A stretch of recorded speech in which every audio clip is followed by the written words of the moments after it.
There were a few, like, not deadlines, but there were a few moments on the calendar where you thought this is the time. So the first one was the draft, and you thought he'll get moved during the draft. That makes a lot of sense. Didn't happen. Then you thought maybe after the draft, maybe a team doesn't draft a guy and they'll nope, didn't happen then. June 1st comes around. All of a sudden, the Eagles have incentive deadlines. Sometimes like they spring action. Didn't happen then. So yeah, the next date is training camp. If the Eagles want to try to unload him before training camp.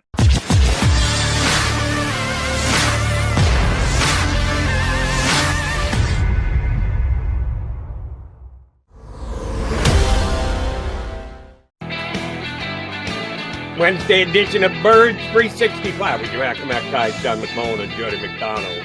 We are adding a third individual for insight here on this Wednesday get-together. It is our buddy from NBC Sports Philly, NBCSportsPhilly.com, Mr. Dave Zangaro. Dave, how's the summer treating you so far? It's treating me pretty good. How are you guys doing? Doing well, Dave. Good to see you. You're a big vacation guy, but obviously the pandemic has affected traveling. Do you have anything planned for the dead time? Yeah, nothing great. I mean, it's still gonna be great. I'm heading to Maine at the end of this week. Right. Just for a week. It should be fun. Headed to do some outdoorsy type stuff. Yeah, it's been tough for me. You know that, like I'm normally out of the country, but it's just too tough right now to pull off some of those trips. So I'll stay in the States, and then next year I'll do some big trips again. Now, you're talking to a guy who has been vacationed in Maine several times. My wife, her father, my father-in-law, may rest in peace, is from Maine. So we did summers up there a ton of years over the last 25. Where exactly in Maine are you going? Yeah, we're going to first to Baxter State Park, all the way kind of north a little bit, and then we're coming back to Acadia on the way back. Yeah, both of those more northern than I did. We get about a quarter of the way into the state, and that's enough. We don't need to fight with Canadians. This is far enough into Maine for us. We'll stop here just north of Portland. But it is a great state and a great time to be there, because even in the summers, it's not all that hot. So enjoy, have a good time. When you come back, the Eagle season will be that much closer. We're 80 days away from kickoff. They've had their workouts, none of them mandatory, in this lead up to camp before this summer downtime. Did they accomplish what they needed to accomplish in your eyes? Well, it was better than nothing, you know, and that was kind of what they were looking at. They were looking at nothing because the NFLPA kind of pushed teams to not show up to these voluntary practices. So I actually think it was a pretty big win for Nick Sirianni to even have some semblance of an OTAs. I don't think it's look, I think anytime on the field, especially for a new coach, new offensive coach, new defensive coach, all that helps. So I don't think it's as good as if like they had a normal off season and they had all the OTAs and the mandatory minicamp, but it was better than nothing. And I think that time is valuable. And it was, to me, honestly, it was the first little hurdle that Nick Sirianni's had as the head coach, because it's not a huge hurdle, but it's something, because he was faced with not having any kind of spring with his team except for 3 days of mandatory camp. And I give him credit. He got together with the veterans, and I'm sure some of it was the front office too, but they figured out a way to make it work. And they had pretty good attendance for the 2 weeks that they did have voluntary practices. I thought it was a decent compromise to have those voluntary practices, kill the mandatory camp. And I think they benefited from it. Did they get enough done? I mean, that's all kind of relative, but I think it's better than nothing. Now, to play devil's advocate there a little bit, Dave, there were teams that kind of held the ground, and they had mandatory minicamp around the league, and they had good attendance, and ultimately guys showed up. Do you think, as a rookie head coach, and maybe this is more of a Howie, Jeffrey Lurie question, the Eagles should have pushed a little bit harder to keep it in place? And even if certain guys didn't show up, veterans, you know, I'm not pointing fingers, but people that don't need really off-season work, the Fletcher Coxes, the world, Brandon Grahams, players like that, young players do need off-season work. So do you think they should have went a little bit more hard line like some of the other teams in the NFL? I don't know. I mean, I think if they did that, it's starting off Sirianni's time here a little with a contentious nature. Yeah. I mean, saying we're going to force guys to come. And look, we know the deal. It's voluntary for some. It's not voluntary for all these guys. It's the rookies have to show up. They're going to show up. But I wonder, like the middle level guys, if they would have shown up. And look, I mean, the Fletcher Coxes, Brandon Grahams, they weren't there for every day, but they showed up to these voluntary camps. I mean, Darius Slay was there for a lot of it. So I get what you're saying, and maybe it would have worked out fine, but I don't know if that's the right way for Nick Sirianni to start his time, especially with his personality. He is a player's coach. I mean, we've learned that about him so far, that the guys are going to really like him. So I don't know if he were to just kind of draw a line in the sand, day one, if that would have played really well. So I think they played it right. I do. It's not ideal. It isn't. I mean, I think ideal is to have the full thing, but that looked like it was never going to happen. We haven't had you on since the Eagles have made a change at the QB3 position, the third string quarterback. Jamie Newman was released after guys like myself said, hey, hell of a sign for an undrafted player. He's bigger, but kind of plays the game like Jalen Hurts, be a nice developmental guy. A good job by the Eagles because a bunch of teams were after him. He was here about 10 minutes and I cut him. And they went out and got Nick Mullins, who was probably the most accomplished quarterback left on the free agent market. I'm going to trust the Eagles. You guys were in there for if Jamie Newman was cut in 10 minutes, then you guys got to watch for 5. So we can't really say we saw the reason why Jamie Newman was cut. None of us really know, but we'll give the organization that much credit. They cut the guy for a reason. Something was wrong here, but they end up going to Mullins. I know it's third string and it's probably not going to affect the overall record of the Eagles, but did you understand and or like or dislike what the Eagles did at their third string quarterback position? Yeah, well, when they signed Newman, we all kind of went, oh, we know that name. Like, that's someone who we think could be good. But then with the undrafted guys, I tell everyone every year, you follow the money. He was the only undrafted player they didn't give any guaranteed money to. There was no signing bonus.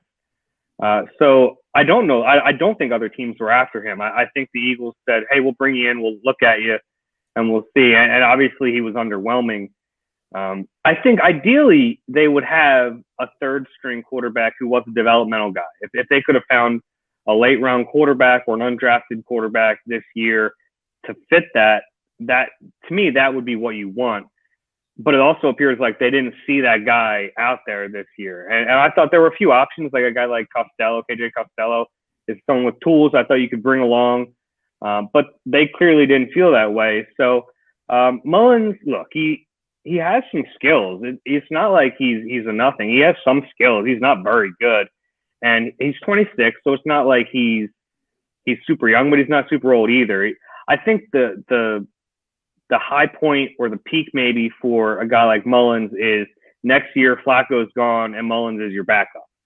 I mean, I think that's probably the ceiling for Nick Mullins, but that's okay. I mean, if you have a guy like Mullins who you bring along in your system, he learns it well, you feel like, okay, he's a veteran who could maybe get us through a couple games. Maybe he can be that backup next year for Jalen Hurts or whoever the quarterback is. Mullins is your number 2. I'm okay with it. I still think they would have been better off maybe using a late round pick on a quarterback or finding a good undrafted player, but I get why they went to Nick Mullins. Now, Dave, I've thrown this at Jody. He disagrees with me, so I'm going to throw it at you. And people talk about developmental quarterbacks. I argue the Eagles have a developmental quarterback. He's just the starting quarterback. So they had that guy in the building who they had to develop. So maybe it's a little bit turning things on their head to have the 2 veterans as the backup, because you do have a guy who's a work in progress as the starting quarterback. Yeah, but you can develop more than one at a time. And Jalen Hurts, like, I get that he's developing, but he's your starter. So he gets different attention than the third stringer would get. You know, he's going to get attention from the top guys in the organization, whereas if you had, you know, Jamie Newman or KJ Costello or someone like that, they're going to get different type of attention. They're going to get the scrap heap reps. Yeah. You know, they're not going to get it's a different deal. I get what you're saying, but It's a lot different to develop a guy who's in your starter role than it is a third stringer. So I think they could have done it. But like ultimately, it's the third string quarter. Yeah.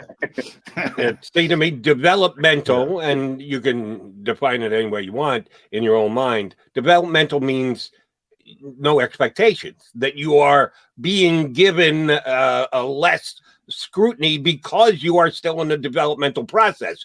When you're the first string quarterback, well, there's kind of expectations. You got to go out and play and win. So yes, I believe the developmental tag comes off, but John and I just see that differently. The Eagles and Zach Ertz still here, although I don't think you're guilty. Some reporters here in town had him gone 3 months ago, 2 months ago, a month ago, a week ago, and he's still here. We understand now there's no reason for the Eagles to do anything until camp opens up. So we're now sitting around for another month when we're not expecting to see Zach Ertz happen. But when they do get to camp, most people believe they'd prefer not to have Zach there and or make Zach not show up and have to deal with it as well. When is this all going to shake out, Dave?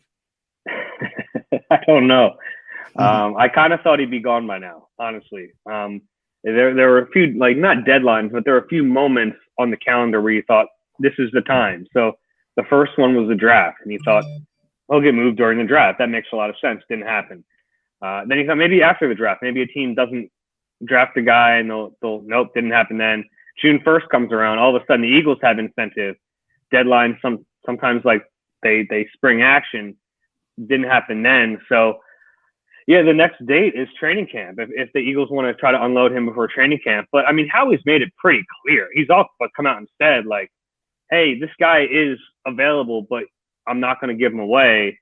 And it's a tough thing to figure out how much is he worth, especially because he has a really expensive contract. Like, if he was on the open market right now, there's no way he makes the money he's going to make on his deal right now. So if I'm another team and I'm watching this thinking the Eagles don't want him, why am I going to trade an asset to get him if I think there's a chance they're going to release him? So right. I think that's kind of the cat and mouse game right now between teams, and maybe teams will call the Eagles bluff and they'll say, well, then bring him to camp and have that circus. And if you're going to keep him. I don't think that's going to happen. I think there's kind of too much toothpaste out of the tube already. I don't think you can put it back in. From a football standpoint, they'd be a better team with him, but yeah. I don't know if it makes sense. Let me ask you a follow-up on that. If they do, they wait, Howie's holding out for the draft. It's just not coming. The league looks at it the way you just described. We are daring you to release him. We believe you're going to release him, so we're not going to give you a pick, Howie. Sorry, it's not happening. If they keep him in the camp, if they do drag this out, if they make him no show by saying, I'm just not showing up at the Eagle camp, and then start to accrue fines, will the organization take a PR hit because one of their best players ever at his specific position, you kind of made it be known that you don't want him. He certainly made it known he doesn't want to be here. Just cut the ties and move on. If they do drag this out after camp opens up, how critiqued will the Eagles be by the Eagle fans and or the other players in the locker room, which might actually be more important?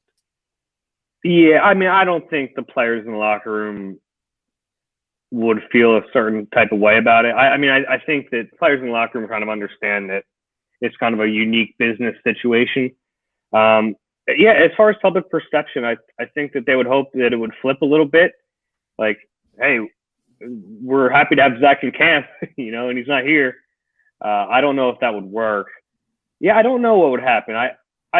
You kind of hope that it doesn't get too ugly between the player and the team because, look, he is an all-time great. I mean, he caught the game-winning touchdown on the Super Bowl for crying out loud. You hope that, like, eventually in, 10 years he can come back to the stadium and they can do a nice ceremony for him and it's not contentious. But it's tricky. It is. It absolutely is tricky because he's got to be frustrated, right? Because he wants to know where he's going to play next year.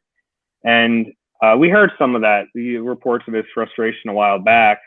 Yeah. But I get what Howie's doing too. He wants to try to maximize value, and he should. That's his job. I think at a certain point, they're going to have to make a decision, though. I don't think you can just let this hover over the team for, all of training camp. I think if it doesn't happen during training, I mean, it has to happen during training camp, right? You have to know if this guy's playing here or not. And I don't think he will be. Well, and that's my question, Dave, about Zach is it fair? We just talked about Nick Sirianni, his first hurdle, the offseason work, working out things with the veterans. Is it fair for a rookie head coach to bring them to camp and you have that circus, as you described? Even though Zach, we all know Zach's going to be professional, but everything is going to be centered around Zach Ertz. His teammates are going to be asked the question. The coaches are going to be asked the question. It is going to be a circus, at least for a couple of days. Why do you want to do that to a rookie head coach for a player you've decided, good or bad, you probably don't want anymore? Yeah, I wonder. I don't know how. It's not like he's the starting quarterback. It's not like it's Green Bay right now. That's a circus. No, that's a circus. I mean, but that's the big top. It'll be a couple of days. When it'll be a couple of days of if he's not there, asking teammates what they think about it. I mean, I don't know if it's enough to say, well, we can't have that. We got to release him. I just think that the overall, the grand scheme of things, you don't want it. You don't want that situation. You want to resolve it. And they would have resolved it a while ago if they were getting decent value back, and they're not. So that's what it comes down to for Howie. He's going to try to wait this out. And so maybe it'll work. It kind of feels like the Carson situation a little bit, where eventually they were like, all right, we got to take this deal because it's not going to be there anymore. Obviously, they're not going to get a second-round pick that could turn into a first for Zach Ertz, but it kind of feels like that. Like Howie is just waiting and hoping someone else comes in, and it's just not happening. Dave, let's flip over to the other side of the ball because, we talk about Zach Ertz every day and the number 2 cornerback on this team every single day. But instead of that, I'm going to back it up a little bit and go to the safety position. Off what maybe you heard, rumors and the like, and just conversation about the team in their non-voluntary non-mandatory workouts is is Rodney McLeod going to be ready to go by the first game of the regular season? I'm not even asking about camp because I think he's a veteran enough guy, even though it's a whole new system, a whole new coaching staff. If he can get in enough practice reps, I'm not worried about him playing in preseason games. Is he going to be ready to go by game number 1? He's confident he will be. I'm a little more skeptical than him, but I understand why he's confident. He's been through it before. So, look, he knows where he should be in his recovery. So it's one of those things where you kind of have to take his word for it, at least for now, that if he says he's going to be ready, he's been through the injury before. He should know the steps. He should know how his body needs to feel. Week 1, it's not I don't think that's a guarantee. I think early in the season, for sure, he'll be back based on the timeline. And look, if he's not back, I'm actually intrigued to see some of the young safeties. They have Kayvon Wallace, who had a really great college career, and I wish, honestly, we would have seen more of in his rookie season. And Marcus Epps, I know that fans are kind of down on him. I want to get an Epsy out there. I like Epsy. He has some skills, and he has some familiarity with the Vikings, or part of at least what we think they're going to run here. So I wouldn't sleep on him either getting some play. So I actually kind of want to see what these young safeties have. And look, they can do that in the preseason, but if they need to play, and one of those guys is going to play in the season anyway. I mean, at times they're going to have to go to 3 safety looks. So I'm intrigued by Kayvon Wallace especially, and I think Rodney will be, if he's not ready for week 1, it'll be soon thereafter. But while we're on the safety position, I'm curious to see how McLeod and Anthony Harris play together, because they kind of play the same position. Yeah, they do. And we haven't talked about it a lot, but they're both kind of deep safeties. And I'm guessing Rodney will be the guy in the box. I don't know what they're going to do. But that's something that they talk about, how interchangeable these safeties are, and that's true. But they do have to play. They have to play different positions kind of at times. So I don't exactly know who's going to be who in that defense yet. Yeah, and I kind of get the feeling we're going to see a lot of cover 2 and cover 3, and they're Yeah. both going to be back a lot. And that's why I think Marcus Epps might have a leg up as well on Kayvon Wallace. But to kind of piggyback off that, pre-vacation, Dave Zangaro, I want to get you on record. I want a breakout player on both sides of the football, but I'm going to put one caveat: no Devontae Smith, because I think we all expect him to hit the ground running and be a difference maker. So somebody who's been here, or maybe a lesser known rookie, Jacoby Stevens, maybe somebody on both sides of the ball that you think is going to step forward and improve a lot, whether it's year 2, year 3, whatever. Okay. Can I include? I feel like this is almost a cop out if I say Dallas Goedert. Is that a cop out? Little bit of a cop out because he's a really good player. That's a top 10 tight end. But I hear what you're saying. You can use Dallas Goedert because I think he's going to have a big year. I think he's going to be a Pro Bowl level tight end. Yeah, I do too. I think he's going to catch 70 balls, and I think that the offensive line being a lot better is really going to help him because he's not going to need to be in as much blocking. He's such. It's almost like it to his detriment how good of a blocker he is in line. Because he doesn't, like last year, he was in line so much because they needed him to block that, like, you didn't see what he could do as a receiver. But this year, if the line's better, they're going to let him actually go out and catch passes. I think he's going to have a huge year. So it's a little bit of a cop out, but I'll take Dallas Goedert on offense. And I'll give you a better one on defense. I'll say Milton Williams. Oh, I just think that if he gets in there and he gets some reps next to Fletcher Cox, Milton Williams is going to be able to beat a 101. Just with raw explosion, athleticism. I'm not saying he's the finished product. I'm not saying he might not be a liability in the run game at times as a rookie, but I think he can sneak out there and get 4 or 5 sacks this year. So I think he could end up having a really nice rookie season. I like the Milton Williams one. Yeah, I like it. I do like it too. I would have been intrigued if you had gone here. So let me just ask you about the player straight up. I certainly would have accepted Travis Fulgham as a potential breakout guy. He is, for me, the toughest guy to handicap coming into the season because he had that unbelievable stretch where he was not only good, he was one of the best receivers in the National Football League for basically a month.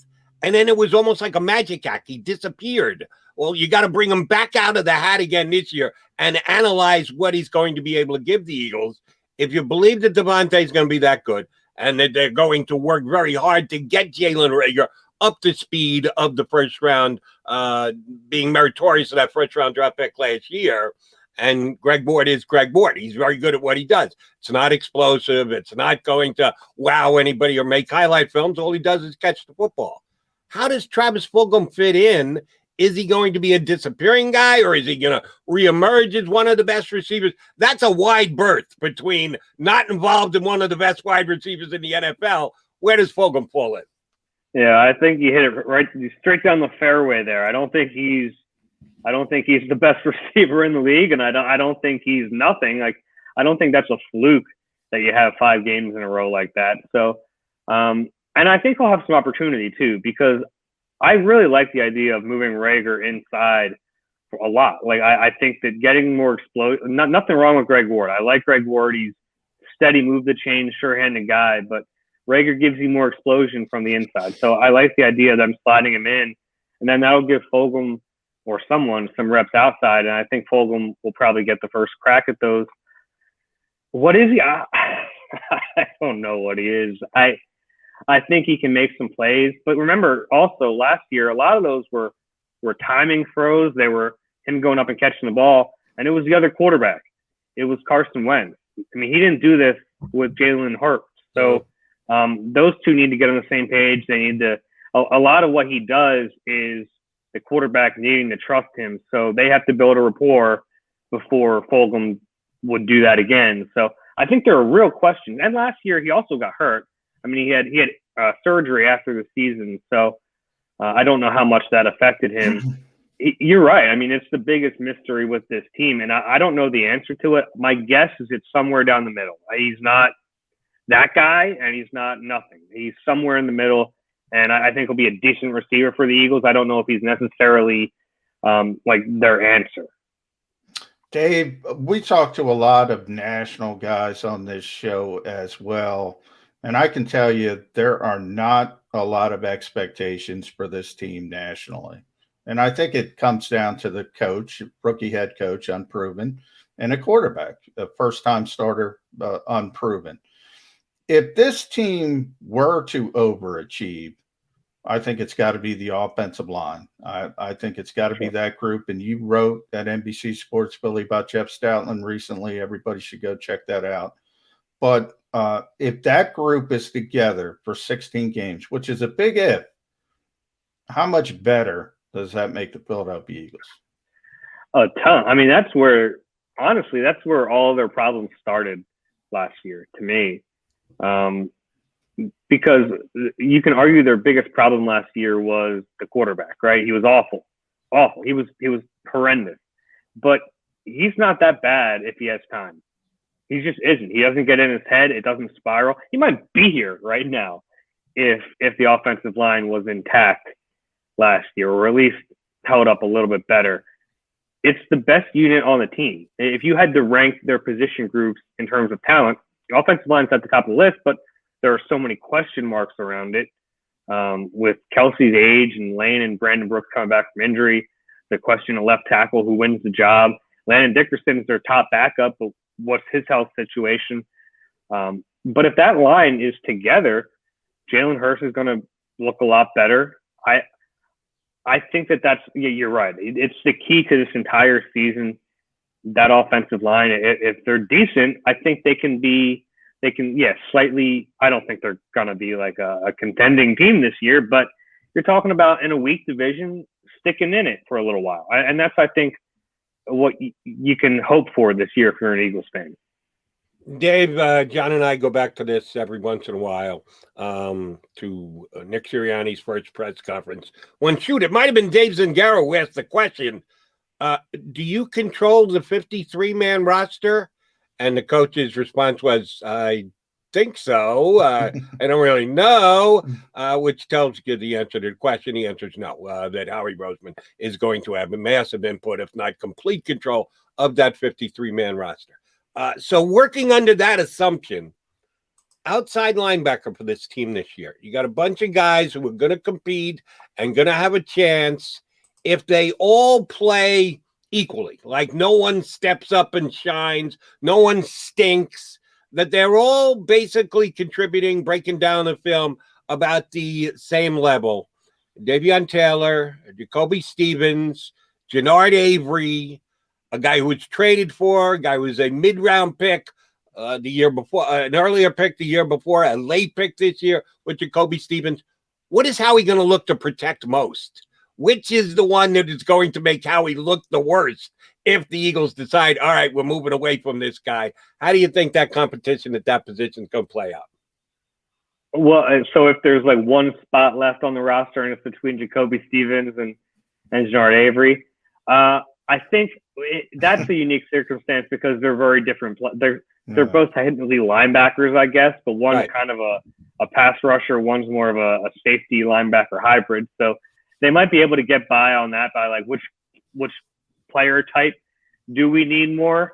But I think Avery's kind of had his chances here. Like I think if you're looking at if all things were equal, Avery's had chances here. I don't think you'd want to cut a promising rookie, even though you probably could get Stevens to the practice squad. Every year people think that these guys are just going to get claimed, and then it doesn't happen like that. Never. Yeah, I mean, you can sneak 6th and 7th round draft picks to every once in a while someone will get claimed, but for the most part, you can sneak these guys to the practice squad. But if Gannon doesn't, and Gannon's going to have a say here too. We talk a lot about Sirianni, but it seems pretty clear to me that they're going to give Gannon maybe not Jim Schwartz autonomy on defense, but they trust him. And he has a scouting background too. So they're going to listen to Jonathan Gannon when it comes to defensive players. So if he thinks that he doesn't have a use for Jannard Avery, I don't think they'd hesitate to cut him. Last one from me, Dave, and kind of piggybacking off that, because Nick, one of his foundational aspects has been competition, and he talks about it all the time. And whether it's the goopy stuff, rock, paper, scissors, tetherball, 3-point shooting, or on-field stuff, the more important stuff, we all know Fletcher Cox isn't competing, Brandon Graham, Jason Kelsey, they aren't competing for their jobs. But, one job that is legitimately up for competition is Andre Dillard, Jordan Mailata. How much does we bring Howie Roseman back into this? First round pick. It's kind of a Sophie's choice as well for him because, hey, he looks great for the 7th round project who never played football.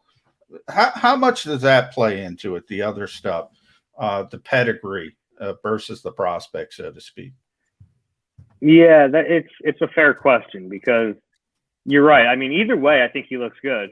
I think he probably looks a little better if it's Dillard because the flip side of Mailata getting the job is Dillard didn't, and now your first round pick's a backup. But Howie might prefer that. Maybe if your other guys come along, you can trade Dillard, which Howie would always be open to, I think. So I really do think the one thing that might play into it more, which would be unfair, but the fact that Mailata can play both sides, that it's almost like Dallas Goedert's blocking is a detriment to him. It's almost like Jordan Mailata's versatility. You worry could be a detriment to him because if they think, well, Dillard, if he's the backup, he's just the backup at one position, whereas Mailata, if he's the backup, he could be the backup swing tackle at either side if they feel like he's a lot better than Jack Driscoll, who would probably be the backup at right tackle.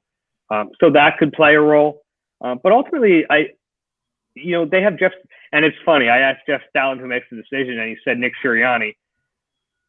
Yeah, I mean, Jeff Stoutland's making this decision. They're going to listen to whatever he has to say. So I think I have faith in Stoutland that he's not going to worry about that stuff as much, that he's going to just pick the best player for the job.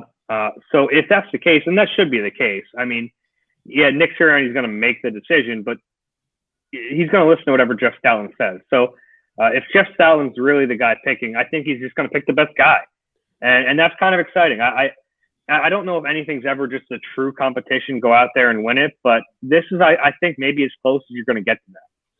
Dave, let's go full circle. I asked you about this earlier, and now I want to take it in a slightly different direction. Part of what all three of us have to do is analyze past performance and predict future performance. So I'm asking you to analyze the performance of the Philadelphia Eagle organization.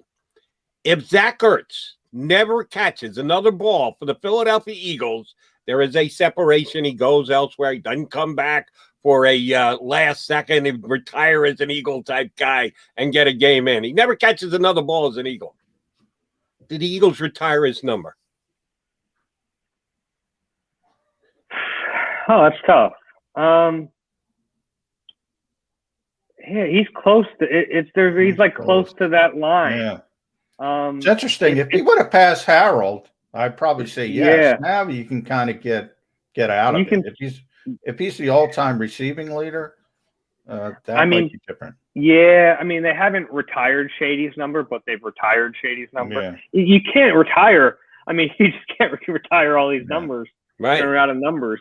So they do like these quasi-retirements, and they just don't give them out. I mean, they do that. I was actually surprised they gave away Malcolm Jenkins 27 this quick. Yeah, that was very. They gave it away to Zach McPherson this year. I thought that he kind of deserved if they do this for all these guys, I thought he deserved a little more of a buffer. It's a tough one. I'm on the fence about Zach Ertz. Okay. You can make the case both ways. I mean, he all-time great.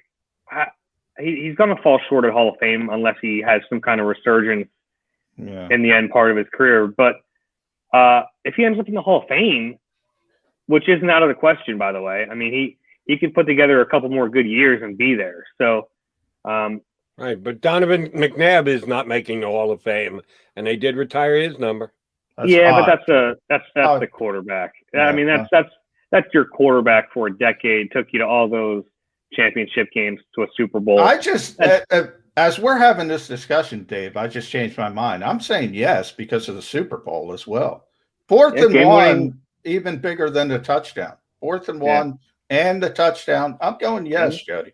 Yeah, you can make that case. It's funny. A few years ago, I did this story where I asked a bunch of players what's their best souvenir from the week in Minneapolis, and he won. He's like, I have the football, like the game-winning Super Bowl touchdown football. I was like, all right, that's kind of a you win. That's a drop the mic one. Some guys are like, conversation over. Thank you very much. Yeah. I have my nameplate. I have some cleats. He's like, I have the game-winning touchdown Super Bowl or football. I was like, all right, you win. Yeah. You win.